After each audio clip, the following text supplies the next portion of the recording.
Public Services Librarian for the Allen Library at the University of Hartford. Previously, she was the Stacks Coordinator and Circulation Supervisor for the Cook Music Library at Indiana University.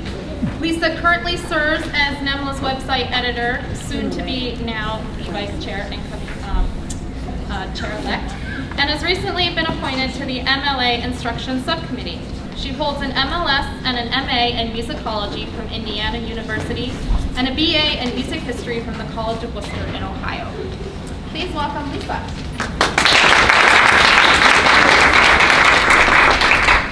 Welcome. So before I get started, you've probably noticed the weird QR codes and cute animals spread around the room. The cat and the dog are mine, but I don't have a third animal, so that's just a bird. So these are part of a little short demo tour that I have that you are welcome to participate in. If you would like to participate, you will need the ARIS app. It is available for Apple devices only, unfortunately. But if you go to the App Store and search for ARIS, it has a little black triangle. So go ahead and download that now so it's ready to go. If you don't have an Apple device and would like to participate, or if you don't want to download, I have a few extra iPads up here at the front that have it already downloaded. You're welcome to borrow one. Just please get it back to me before you leave. Sorry, what was the app called again? ARIS. Oh. Specifically, it can't be another QR reader? Correct. It has to be this one. Yep. Thank you. And when you get that downloaded, you do not need to create an account or log in. I'll get you logged into the game a little later. So you just need to download the app and have it ready to go. So a little background. Like Sarah said, I'm the Public Services Librarian at the Allen Library. I've been in that position about 2.5 years. My duties cover all of public service, and that includes instruction, both one-shot sessions and this semester-long information literacy course, which I'll talk about in a minute. The Allen Library is the music and dance library at the university. The staff includes myself, 2 other professional librarians, 2 paraprofessional staff, and our team of student workers. We have been in various locations across the many years. Most recently, we moved into the main library. So these are photos of our new space. It was expanded, renovated, and then we moved into the main library. We are, however, still a separate library within a library. So we have our own doors and we have our own staff, but we are all located together in one space. But we have this beautiful new renovation, walls, carpet, equipment, everything is new. The University of Hartford is a mid-sized private institution. We have a little bit less than 7,000 students currently, including both undergraduate and graduate. It is made up of 7 schools, including the Hart School, which is the Performing Arts Conservatory. Majors at the Hart School include music performance, both jazz and classical instruments and voice, music education, history, theory, composition, music and performing arts management, music production and technology, dance, music theater, and actor training. All undergraduates in those programs have to take the information literacy course to complete their degrees. The course is HLM 020. It is, like I said, an information literacy course, usually taken in a student's first semester at the school. It is pass-fail, and it's 0 credits, but like I said, it is required for graduation. In the course, we cover some basic library info, how to find us, how to find the website, basic catalog searching, and then some advanced techniques geared toward the different majors. So jazz majors will learn how to find fake books and transcriptions. The dance majors will learn how to find videos and dance books. And so it's geared towards the different groups. Then we also cover reference resources, again, for specific majors. Then we move on to resource evaluation, journals, articles, databases, and finally citations.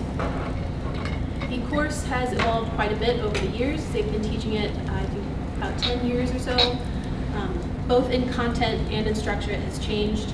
If you'd like to learn more about that, I would suggest you contact Tracy Rudnick at Allen, so she knows all about the history. I don't have time to go into that today. So currently, the course is completely online. So the students access it through Blackboard, which is our learning management system on campus. So they complete quizzes and tests in Blackboard, and then their readings and tutorials are in just standard web pages that we upkeep, and I edit the HTML and embed YouTube videos that I've created. There are no required in-person sessions, but I do offer extra credit sessions before each test, where they can come in, get review for the test, also get some extra credit for the test. But like I said, those are not required in-person time.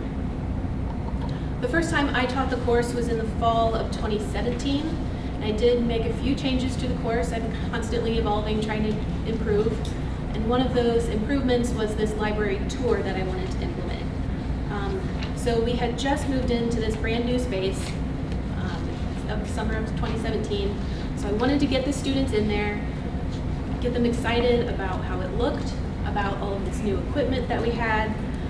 I also wanted to get them into these compact stacks. So you can kind of see the bottom right photos are compact stacks. Almost all of our materials are in compact shelving now, which just makes it even more confusing for students trying to find things. But it's also potentially dangerous. If you're not paying attention, you can push somebody in there. So I wanted to reinforce some safety precautions so that we don't have any accidents happening. But most importantly, I wanted to get them actually looking at the stuff on the shelf, find all of the theater materials where they are on the shelves, find all the dance materials where they are, look at what's there, and get them excited to come back and actually use the resources. What I wanted was to have the students come in small groups, grouped by major. So if I could get 5 or 10 dance students in and pull things off the shelves, show it to them, talk about it, that's really what I wanted. But this course typically has between 130 and 160 students all enrolled at the same time, and all of these different majors, and they have incredibly busy schedules. Our students are in class from 8 or 9 in the morning till 6 or 7 at night between their classes and rehearsals and performances. And since this class has no required in-person time, I was going to have to set up schedules, get them to sign up for different times, and then how do I get them by majors? It was going to be a mess. So the solution that I thought of was to turn it into a game that they can complete on their own time. And I remember going to Orlando, NLA, and seeing Zoe's presentation on gaming in the library. So I dug up my notes and looked at some of the resources that they had recommended, and I settled on Eris. So Eris is a free program. That was the main thing for me, is free. And you can create augmented reality tours, games, stories, basically whatever you want. The user side is app-based, as you'll see. It's fairly user-friendly, it's not very complicated. And then the creator side of it is web-based. So I didn't have to download any extra software, and since it's just all in a browser, it's pretty simple, pretty easy to figure out. So, a little bit of a demo of how to create a tour. This is the Eris editor. This is a main screen of a completely blank new game. What you see here in the middle is these blocks are called scenes. So this here is a scene. I used just one scene in my tour, so it was relatively short. You can add more scenes and they sort of relate back to each other and make something really complicated if you want. But for a simple library tour, I only needed the one. And then most of my tour was created using plaques. And those are right here. So this is a create plaque screen. So you put in a name and then text. That text box does support HTML. So I can add in line breaks, underline, bold certain text, make it bigger or smaller. And then you can add an icon or media. And the media you actually add on the main screen at the top. You add in all of your media in one place, and then you can use it on multiple plaques or throughout the game. So you add all that in, you end up with something like this. I used a stock photo tour guide lady. So this is just an open image that I used, and She has various expressions throughout the game. You'll see a few of them if you do the demo. Once you create your plaque, to actually get it into the game, you add it to the scene. So anything that's over here on the side is just sort of hanging out, ready to go. Once you add it into the scene, that's how it actually shows up in the game. The other thing that I used in my tour is conversations. So I used the conversation to ask what the student's major was. So I asked, what's your major? Actor training, dance, music theater, music performance, etc. And once you do that, you can get them on different paths of the tours. So if they're an actor student, they'll go and find the plays and scripts and monologues. If they're a dancer, they'll go find the DVDs and the dance books and the dance periodicals. So to create a conversation, a new conversation, and you get this sort of tree structure. These text boxes, again, support HTML, so you can create whatever kind of text you want. The left and right arrows will create different responses to whatever that text is.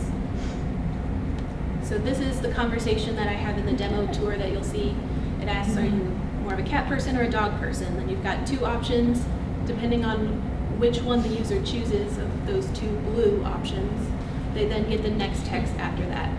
So you can sort of make it this complicated tree of what they choose and then what response they get and what next response they get. And then finally, at the end, they exit.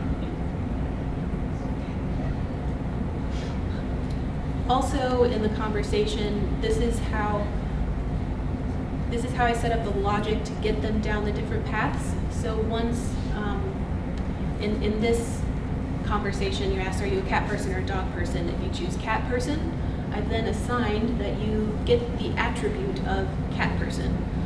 So once you choose that option, you become cat person. And then later on, I'll show you how that logic plays into guiding you to a different screen rather than dog person attribute. In my class tour, they would get the attribute of dancer, actor, etc. So once you create all of your plaques and all of your conversations or anything else that you're adding to your tour, you add it all to your scene, and then once you click on one, you see on the right side of the screen are your trigger options.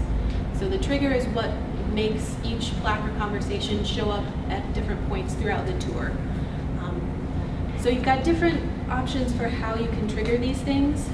I used the QR codes and locks. The other options there that I possibly could have used would be the timer, which is just, after 5 minutes you get the next thing, or however long. The map option tracks you with GPS, and so when you get to a certain location, it'll trigger that next thing. Since I was having my students sort of crisscrossing all around the library, that wasn't really going to work for me. And then the other option that would have worked is beacon, but I would have to buy actual little beacons that emit a signal, and when you get within whatever defined radius is of that beacon, it triggers the next thing. But the QR code does basically the same thing, and it's free other than a little bit of paper, so that's what I went with. So the QR code's pretty self-explanatory. Once you scan that QR code, it triggers whichever of these you've chosen to trigger. So it gives you that QR code, you can save that image, print it off, and put it wherever you need it to be. The locks option is a little bit more complicated. So it looks something like this. So this is how I got different players with different attributes to see different things, or how I got them to go through the tour in a specific order. So the most simple thing would be, okay, after player exits plaque 1, show them plaque 2. But you can make it much more complex than that, which you can kind of see here. So after you've exited the conversation, cats or dogs, if you also have the attribute of dog person, you'll see one screen. Then I have another plaque set up with a lock, or if you've exited the conversation and you have the attribute of cat person, you see this other plaque. And it's sort of set up with a Boolean logic. So within this main box, these two options have an AND logic. So the user has to trigger both of those things for it to unlock that plaque. And then if you add here with the plus sign another box, between boxes is an OR logic. So you can set up this very complicated logic to trigger different things at different times for different people based on what they've seen and what attributes they have. Okay, so for my class, my tour was all of this, all in one scene. So this has a few plaques at the beginning that every student saw the same thing. So they all went and saw where the printers and scanners are. They all went to see where the listening rooms are. And then they had that conversation and they broke off in different paths. And then at the end, it sort of gets them back to the same thing and says, congratulations, you finished the tour. I will say, this looks very complicated and it is kind of complicated. One of the drawbacks is that you cannot reorganize things in this editing screen. So you just have to kind of know what's what. But the order of things on the screen here does not affect the order in the game. The triggers affect the order in the game. So whatever you put in here is just added in the order that you added in. So finding things can be a little complicated. I suggest having very short names. If you have a long name that is differentiated at the end, it's going to be cut off and then you don't know what's what. So I suggest short names. So the students in my class, what they would do is they would come to the library. They either download the app on their own device or we would loan them one of the library iPads. So we do have about 10 iPads that we can loan out. They would scan QR codes, follow these clues around the library. There was about 7 clues in total. And then they would come back to the circulation desk. The supervisor would check their ID, they'd get checked off on the list, and then I would go into Blackboard and give them credit for the assignment. Okay. So now to the demo. If you have the app and would like to participate, or I have iPads up here if you want to grab one. Or maybe you can share with a neighbor. I will say this screen I think has a glare on it, so if you're not able to scan the screen, I have another option over there. But to get logged in, there is on the main screen a little QR code icon. You'll tap that and then scan the login code. So positives, it's free. I did not have to schedule 10 million tours with my students. They could just come in and do it on their own time. Most of my students got through in about 15 to 20 minutes, depending on technical issues and also how far they had to go across the library, depending on their major. It was fairly easy to create. Once I figured out how it worked, it's pretty simple. It's fairly easy for users to navigate once you get going. I love that it was customizable for different majors, so I didn't have to create tons of different things for each of the different majors. I had it all in one place. And I can definitely see this being adaptable for lots of different purposes. Definitely for instruction, getting students around the library, but also I'm thinking possible student circulation worker training. So I can set up a tour that shows them where all the fire exits are and the bathrooms and the main points around the library, so I don't have to give those tours to all of our 10 new student workers every year. And this could also be for outreach.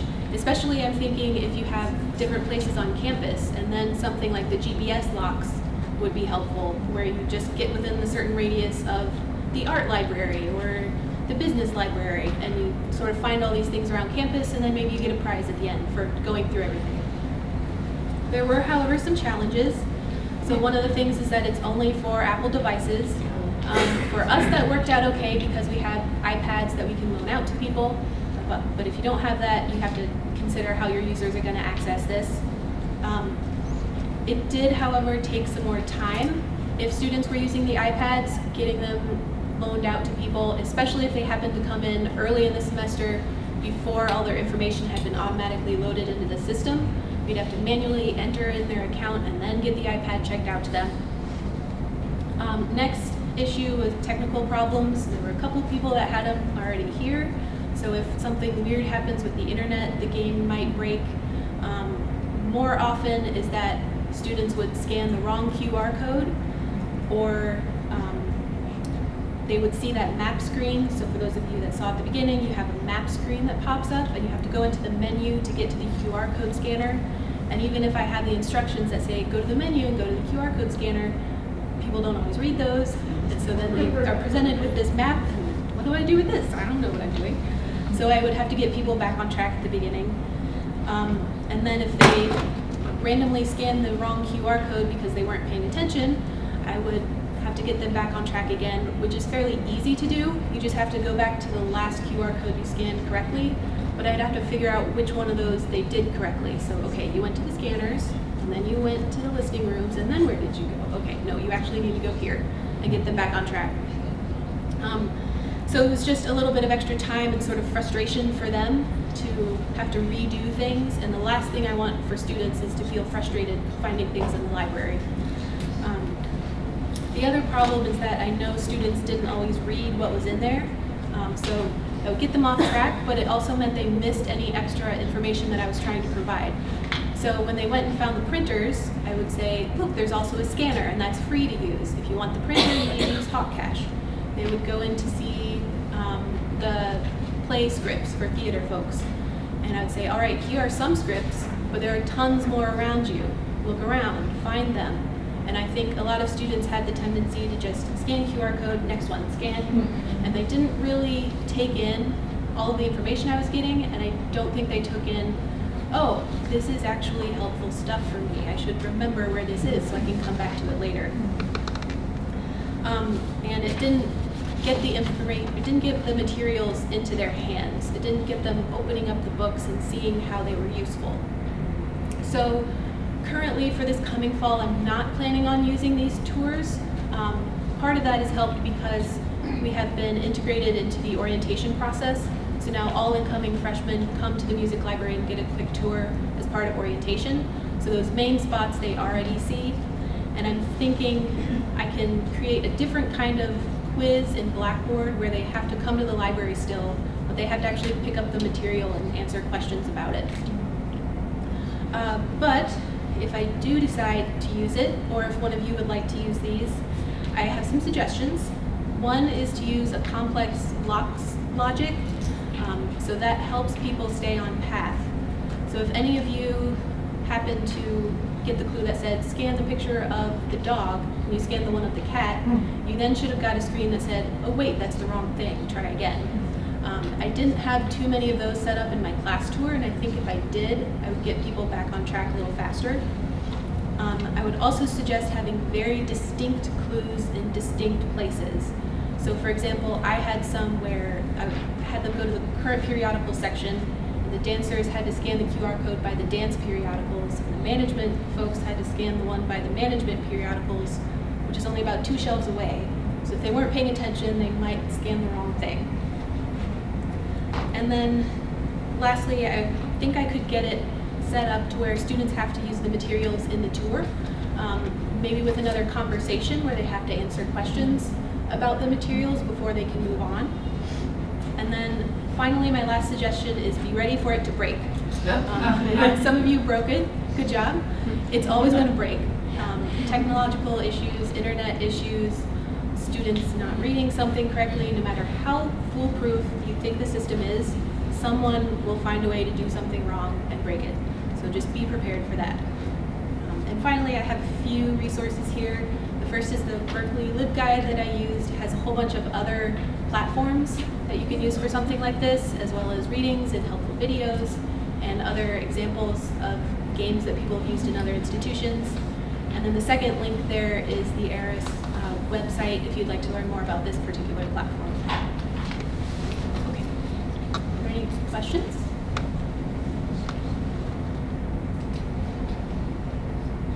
How many students did this tour? How broad an audience was it? So it was only the students in my class. So the first year I had 160 students-ish, and I think only about 20 or so didn't complete the assignment. So over 100 students first year, and I had a slightly smaller class the second year, but still most of them came in and did it. As the person who set it up, were you able to get the data of maybe not only how many people completed it, but like where the issues were? Did you get that from data, or did you get that from Not that I know of. If there's a way to get the data, I didn't find it. But you knew who completed the game, right? I knew because I had them checked off manually, but I didn't have them create actual profiles in the game. Since they're only using it this one time, I didn't want them to have to set up a password and all that kind of thing.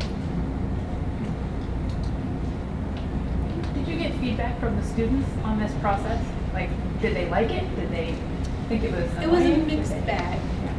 There were some who came back and said, oh, that was really cool, that was fun. Then there were some who had maybe some of the tech problems or got on the wrong path and had to do it twice. Oh, this was awful, I hated this. You know, it's a mixed bag.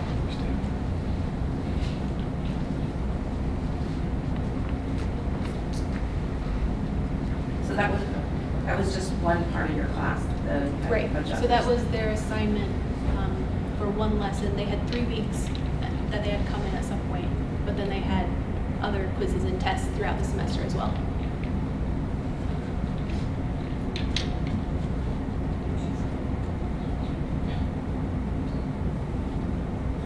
Just curious that when you have a class of freshmen like that, is there anything like a semester project that they do, or do you give them a number of doable assignments along the way and let it go at that?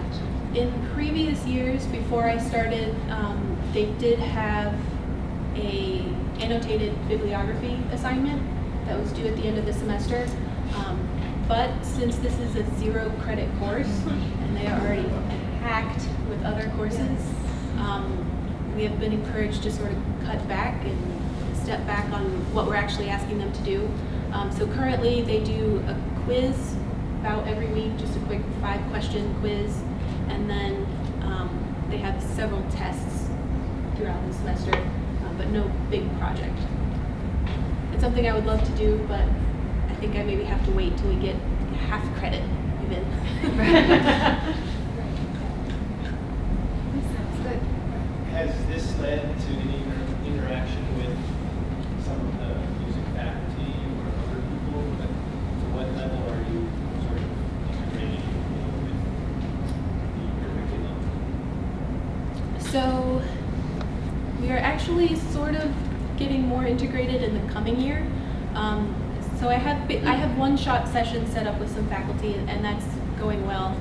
The university is moving next year to having a required course for all freshmen that's basically how to be a college student.